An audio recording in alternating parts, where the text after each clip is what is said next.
Okay. Hey, everyone. Whoop. That was fun. Hang on, let me fix that. There we go. Okay. Try this again. There. Okay, so, oh well. Good enough for now. Today we are working on the rigid heddle loom, and we are adding a hand-spun, hand-dyed warp. This is actually going to be my weft, but I have the warp in progress, and I'll tip this down in just a minute so you can see it.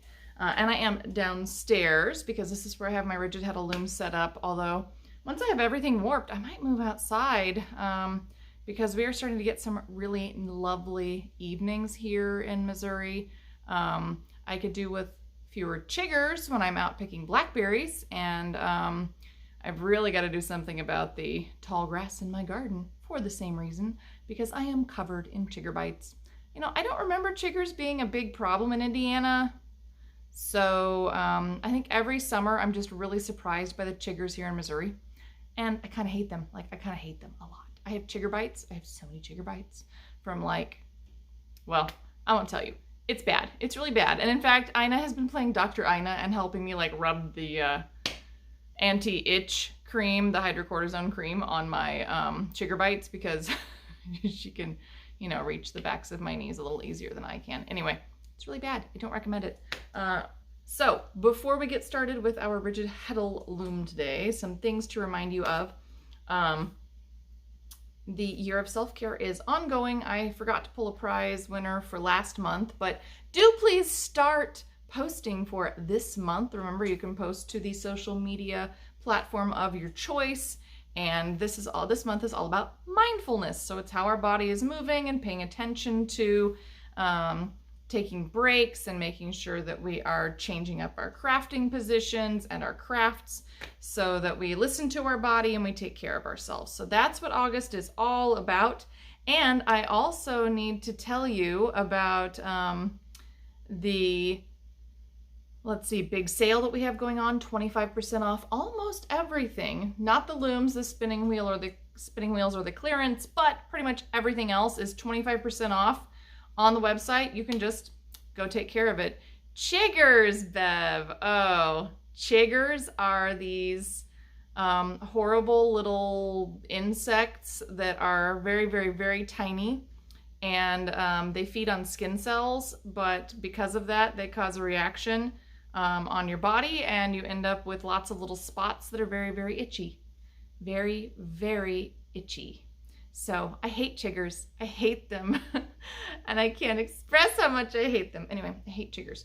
But back to what I was talking about. So don't forget about the sale, big sale going on, moving sale, because Tina and David are going to be moving this fall. So we are trying to drop down on the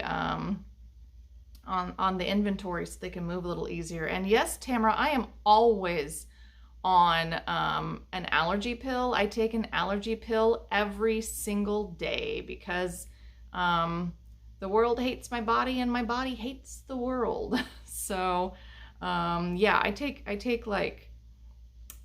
daily allergy pill. It's bad anyway. And it's not exactly like gnats, Bev. They're bad. You should look them up. Google chigger, Chigger, chigger. It's terrible. Anyway, what else do I need to tell you about that? Oh, Slow Yarn Crawl, still ongoing. We have a month left. So today's the 4th. We go all the way until September 6th. We have one more month, so you have plenty of time. If you haven't even started, you still have plenty of time to go slow crawl, because, you know, we have a whole month left. That's the kind of the point of the slow crawl, is that you still have a month left. You have so much time to go slow crawl and see the 32 shops. And anyway, it's so much fun. Okay, so having said all of that, let's talk. Let's see if I can drop this down. I bought a new arm, which I'm hoping will help. Oh yeah, you can really see that. Yeah. And yes, I take a daily allergy pill. The trees hate me, the weeds hate me. I'm allergic to, like, dust mites and I don't even know. I'm allergic to everything, essentially. Except the cat. I'm not allergic to the cat or my rabbits. So there we go. I am using my handy dandy, you can't read this, but it says Inventive Weaving on a Little Loom. We have this available for sale now on the website because Kelly loves this book, so we bought a few. But I am using my Inventive Weaving on a Little Loom to warp my loom with this fun hand-spun, hand-dyed, and now it's going to be hand-woven project. And I also went and I used, what's her name? Tammy Poff. I used Poff Studios Warp and Weft Estimator because I wanted to have a scarf that was approximately 10 inches wide after all the take-up. And it may be a little bit narrower than that, but I'm just going to go with it. So I know that I need approximately 12 ends. So 111 or 112. And turns out I can't do math in my head at all right now. And I was thinking that I needed to be 23 slots on each side of my center. And nope, it should have been 28. So we're going to talk about how I'm going to fix that. I should lock that in place a little bit better. Maybe just raise that a little bit. There we go.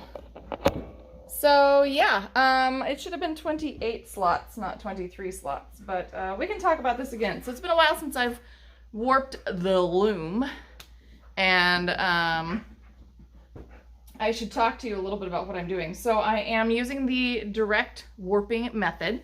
So I have a warping peg behind me. I'll show you that in a second.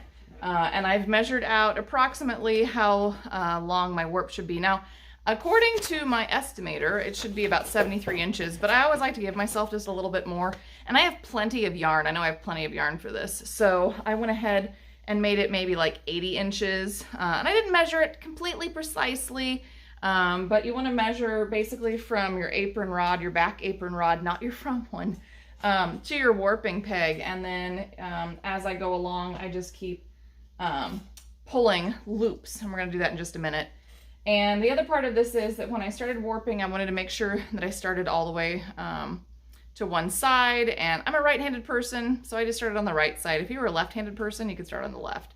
I don't really think that I haven't read anything that says that the direction in which you warp makes a difference when you're direct warping. So anyway, I did use a yarn label over here to kind of mark the slot. However, this was 28 slots over when I realized that I had done bad math, very bad math. And I needed 5 more slots on this side. So what's going to happen is I'm actually going to go ahead and warp the whole thing. And then I'm going to come back over here and I'm going to add 10 more ends. So 5 more sets of loops. And hi, Angela, it's nice to see you. So that I can make sure that I have an equal amount on both sides. And the reason that we do that is we don't want our weaving to become uneven. So you always want to make sure that you're kind of keeping it as close to the center of your weaving, as close to the center of your loom as possible. You know, you could be like an end off here or there and it'll be okay. But you want to stay as close to centers as possible, just so you don't end up with a funky, like, I mean, I suppose you could do something funky if you really wanted to. But anyway, for the most part, weavers try not to make it funky, and we try to make sure that we keep it even. So anyway, and yes, I do have lots of fabric behind me because I got a little fabric addiction. What can I say? I like making things. I made this shirt with my dinos and my flowers, and it's so cute, and I love it. Anyway, some important considerations, because we are using hand spun, and this is wool, are when I am pulling my threads from my ball down here. I'm trying to make sure that I don't pull them really tight because we don't want to put extra tension on our warp threads. I'm trying to keep it as similar as possible because we don't want a really, really tight warp, because we do want that shed to open.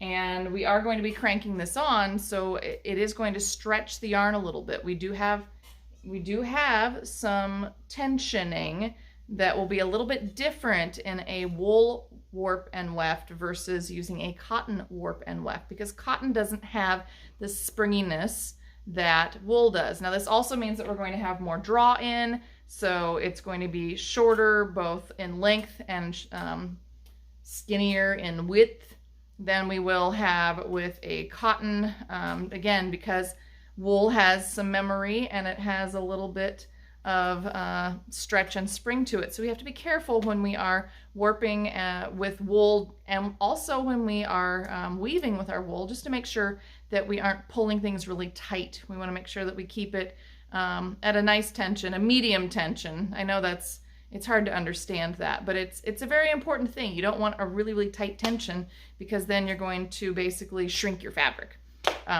because all of that tension that you've put on the ends of your wool will make it spring back, and so you'll shrink your fabric. So anyway, and oh yes, Tamara, I'm a curator of a textile collection. Nice try. It's a nice try though. All right, so I've already got it set up. I'm going to show you what I'm doing, and then I'm going to walk back and forth and talk to you while I'm doing this. So here we go. Let's see if my new arm thing will work. So here is my peg, and what I do, see if I can get behind here and do this. What I do is I grab a loop and bring it under my apron rod, and I'll show you that in a moment. And then I just come over here and I walk, and I drop a loop over my warping peg. And again, I'm just trying to make sure that this isn't super tight and super loose. That's all I'm trying to do, is make sure it's not too tight and it's not too loose. And then I'm going to do the same thing again, and I'm going to bring my loop over my apron rod, and then I'm just going to walk my loop out and pop it on here. So now I'm going to show you from the other side what's going on.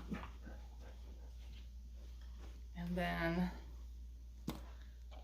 okay, so here, yeah, there we go. That's good view. Here I am on the other end. So here's my loom. The dog is also out, and she's playing and trying to get me to play with her. So with the direct peg warping method, you have to go over your apron rod when you're pulling a loop, and then under it. And it really just depends on which loop you're at, which one you're doing. But all I'm doing is pulling it through the next slot, and then bringing it up again on my warping peg. And once again, I'm just trying not to pull really tightly on this. So this loop, I'm going to bring it up. I actually have a sleigh hook here. It's kind of like a crochet hook that's flat, so that it fits in the slots a little bit better for this, specific for threading. Oh, means I have a dead fly. Haha! Die, fly. Anyway, so I'm going to pull this loop up again and just drop it over my warping peg.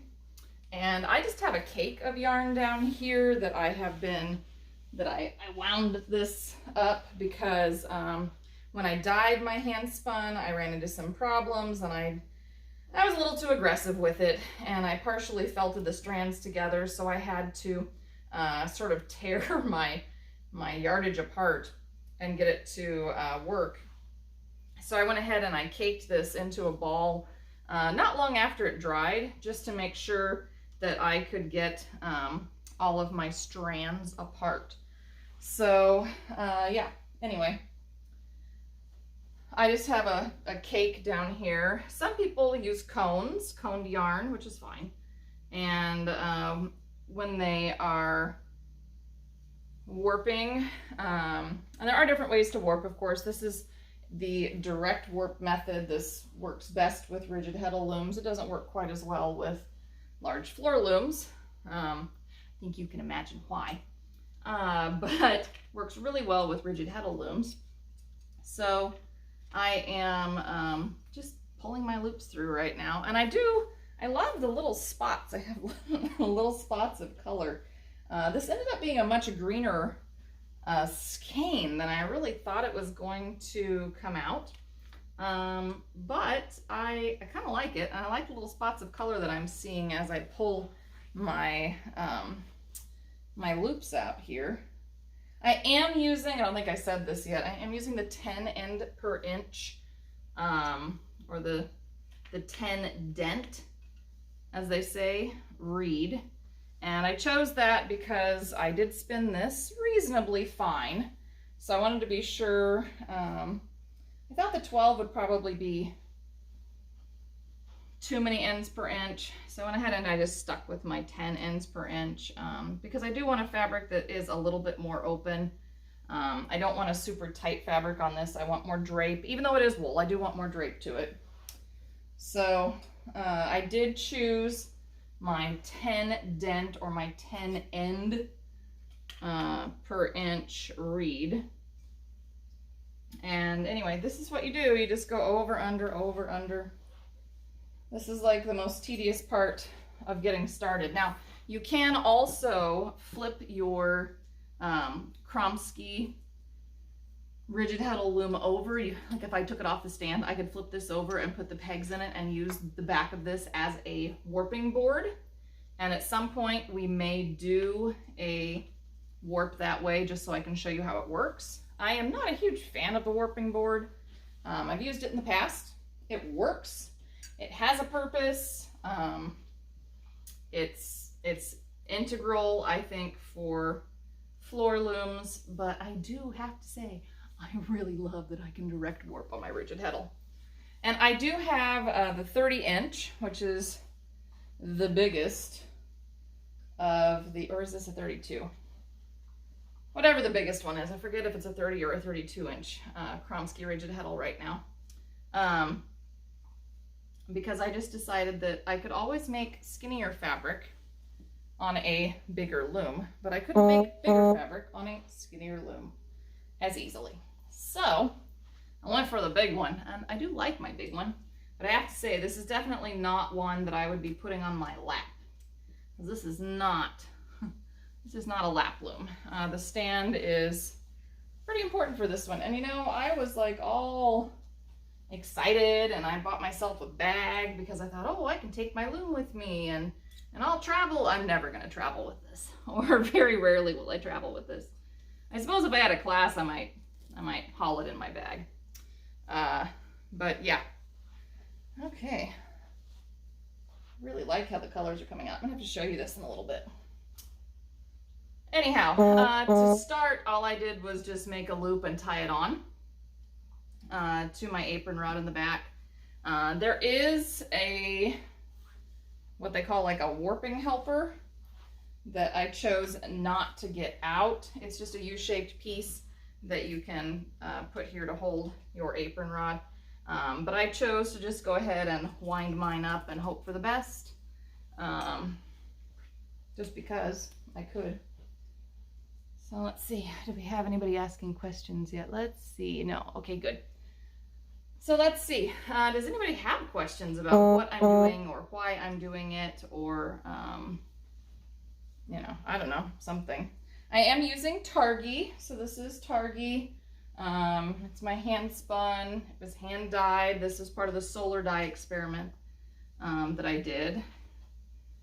Yeah, I think this was the first solar dye experiment that I did, not the second one. Yeah, this is the first one. And, whoops, that also happens. I try not to do that. I think I'm going to use most of my ball too. That's exciting. I have to say I didn't want to have a ton left.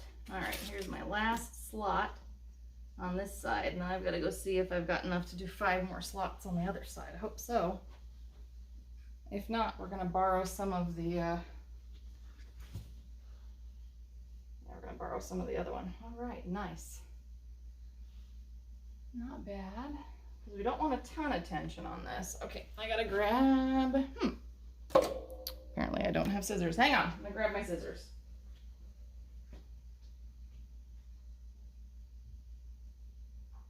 All right. I'm back, got my scissors. Snip, snips, snip, snips. Okay, so I'm just going to cut this and then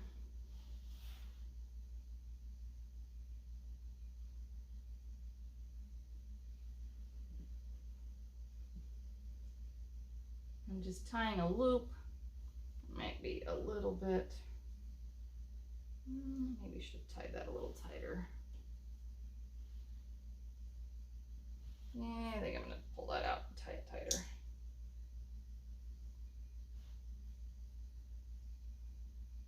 Not have that quite tight enough.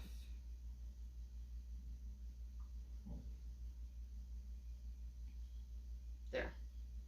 Yeah, it feels better. All right, now I'm going to tie this on over here, pull more loops through. Let's see how many I can get. Hopefully it's enough. It's not looking very good. Okay.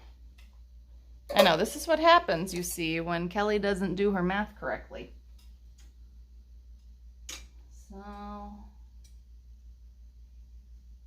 just do what I can and go from there.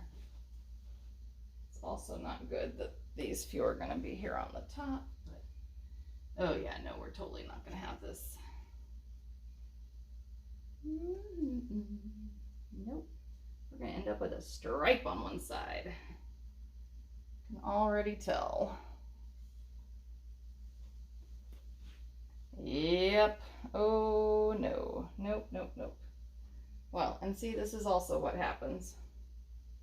Oh, I don't even have enough to loop it up here. Sugar booger. All right, you didn't hear that. So I've got to do 4 more loops on this side, or I could choose to move.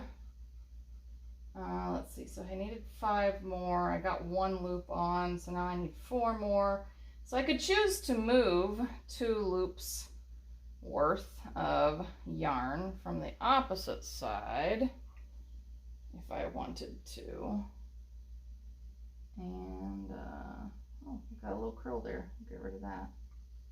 I don't know. What do you think, guys? Should I move 2 loops worth from the other side to this side, or should I add some of this in and do a little stripey stripe? I really didn't want to do that. I think I'm going to move. I think I'm going to move a couple loops. I don't think that I've got enough. I might have just enough. Let's see. Make the loop up here. This is what happens when you don't do your math right. Do your math right, kids. Do your math. It's very important. Yeah, the problem is that now these are tighter than the rest. Yeah. Nope. All right. Decisions. I'll throw this back here. Oops, no, it doesn't like that knot I made. Okay, so what I'm going to do is just move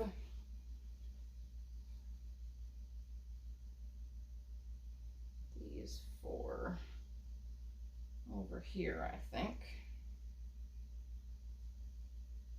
Or I could just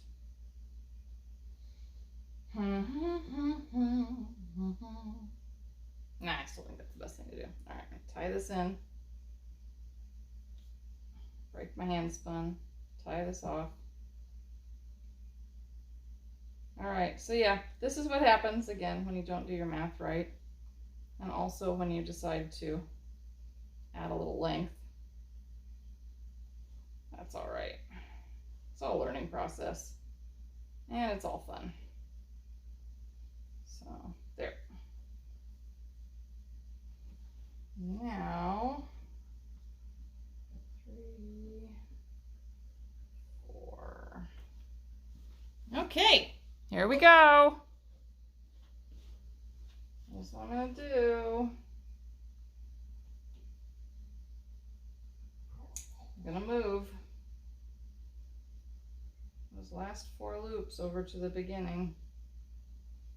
I'm also going to tie on my outside strand good and tight.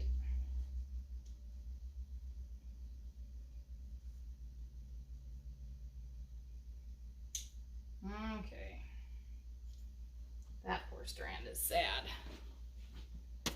Oh, all right, how's everybody else doing? Are you having fun? What are you working on? Is anybody doing my Estonian lace knit along? Anybody? maybe, sort of, kind of. Don't know. I'm gonna leave this loop down here on purpose. This is part of my fix it.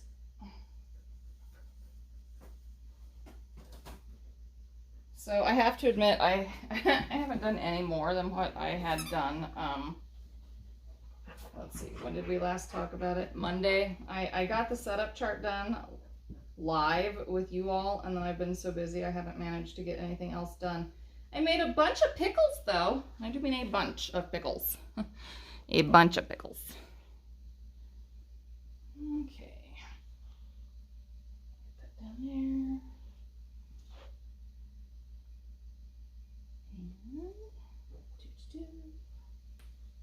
I'm just going to even this out and call it good.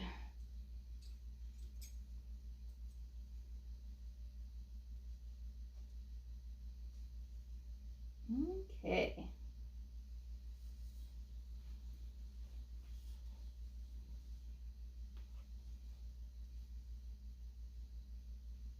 And again, I'm just trying not to pull too tight enough that I don't lose. There we go. My end. Oof, this is a sad little end now. Okay.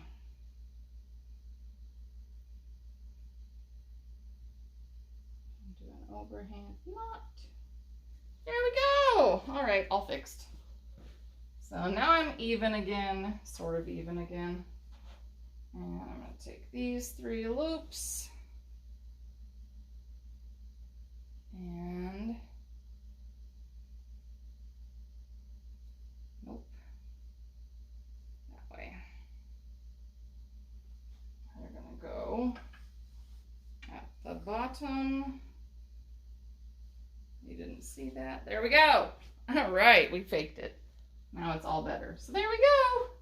I've got my warp all ready. It's looped onto my back beam. That is your direct warp. So let's take a look at it. Let's take a look. All right. So here we go. Here's my lovely direct warp.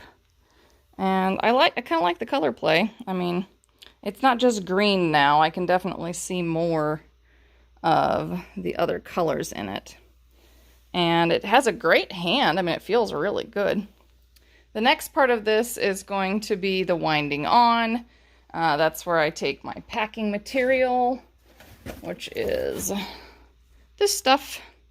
And I'm going to use this to pack my warp and pull it and wind it on. I have looked at some tools for doing that because, again, you know, I'm usually alone. A lot of times you would have a helper to put a warp on, just because it kind of takes one person to pull and one person to wind.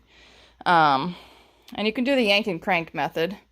But anyway, I am going to wind this on, and then I will cut it. And remember, when we are tying on to our front apron rod, that we need to make sure we don't do more than 10 ends in one little bundle, because we're trying to make sure that we do little 1-inch bundles so that we have a really even tie on the front. But I'm pretty excited about the hand spun, hand dyed, hand woven project that I'm working on. So I think it'll be really fun to share this with you next time. Anyway. Yeah, so that's kind of the end of our little session today. I do want to remind you, once again, that we do have our ongoing sale, so it's 25% off almost everything. Here, I'll put the volume in the background. There we go. 25% off almost everything, and we do have Year of Self-Care that's ongoing, so make sure you're posting for that, as well as the Slow Yarn Crawl. So don't forget about Slow Yarn Crawl. You got a whole other month still for the Slow Yarn Crawl. And next week, we're going to be doing the Water Lilies Scarf Knit Along again on Monday. Wednesday, we're going to talk about Spin Together, because Black Sheep is going to have a group. I have to go get that done as soon as I'm done with you guys. But Black Sheep is going to have a group, and for Spin Together, and I hope that you'll join me October 2nd through, let's see, 2nd through the 9th. October 2nd through 9th, I think. Could be the 8th. I think it's the 9th. Because it's Saturday through a Saturday. For Spin Together, I think it will be a ton of fun. So if you have a spinning wheel, I hope that you'll join our group. We have a fun group name, and Tina's working on a logo.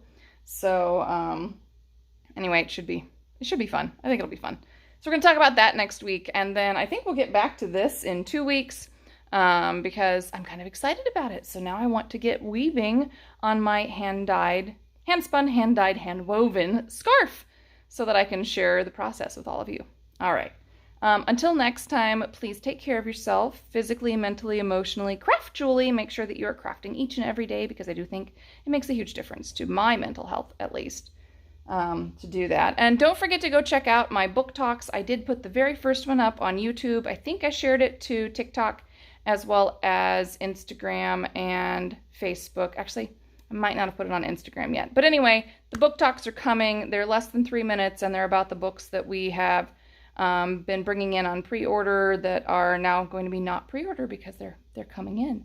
And I'm really excited about them, so I can't wait to share them all with you. But they're just short little snippets, so they don't take very long. And who knows, you might decide you have to have one of those books. So until next time, please take care of yourself. And Bev, I want to see a picture of the tunic sweater, so you better send it to me.